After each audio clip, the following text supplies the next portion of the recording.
Salvete omnes. Let's continue with the Aeneid, Book 2.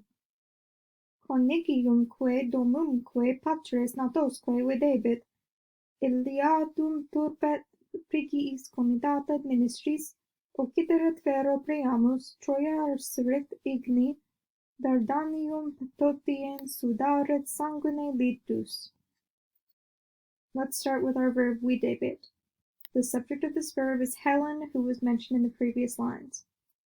So videbit, will she see both her husband and her home and her fathers and her sons, having been accompanied comitata by a crowd turba of Trojan women, Iliadum, and Phrygian attendants, or Trojan attendants. Remember, Phrygian is another name for Trojan.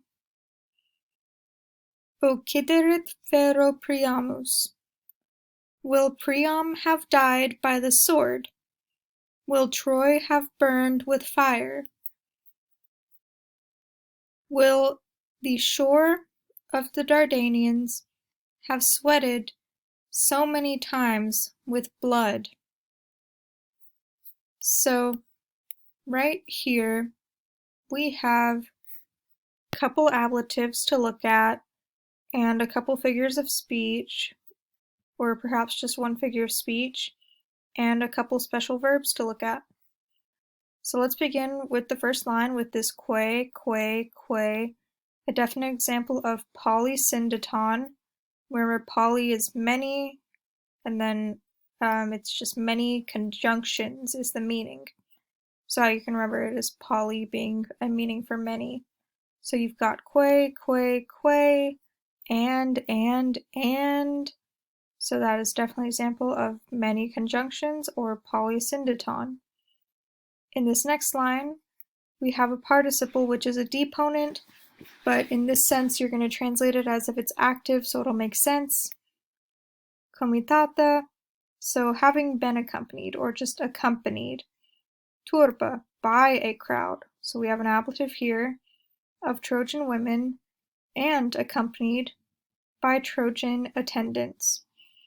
So what Aeneas is saying here is Helen is going to get to escape Troy, go back to her home in Sparta, and she'll be accompanied by conquered Trojans.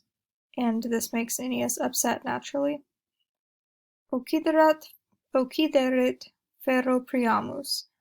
Will Priam have died by the sword or with the sword? Will Troy have burned with fire? More ablatives, ferro and igno. And will the Dardanian shore have sweated so many times with blood? Another ablative. So let's take a look at these verbs that I have underlined and talk about what tense these verbs are. Because we actually have two options. These could either be perfect subjunctive, perfect active subjunctive, right? This erit ending, or they could be future perfect indicative. They both share the same exact endings, and you just have to use context and judgment to figure out which one you should classify the verb as. So in this sense, these are just questions, right? They're direct questions. So it should be future perfect. That's how you should classify these verbs. Will Priam have died? And remember, that's how you translate a future perfect. It will have happened. It will have happened. I will have verbed. To have verbed, okay? Because remember, future is just I will verb. But future perfect is I will have verbed. Okay, so will Priam have died by the sword?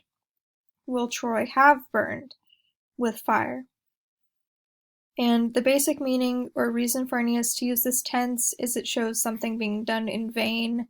He's saying, will these things have happened just so that Helen can go back to her home as if things were the same as they were before the war?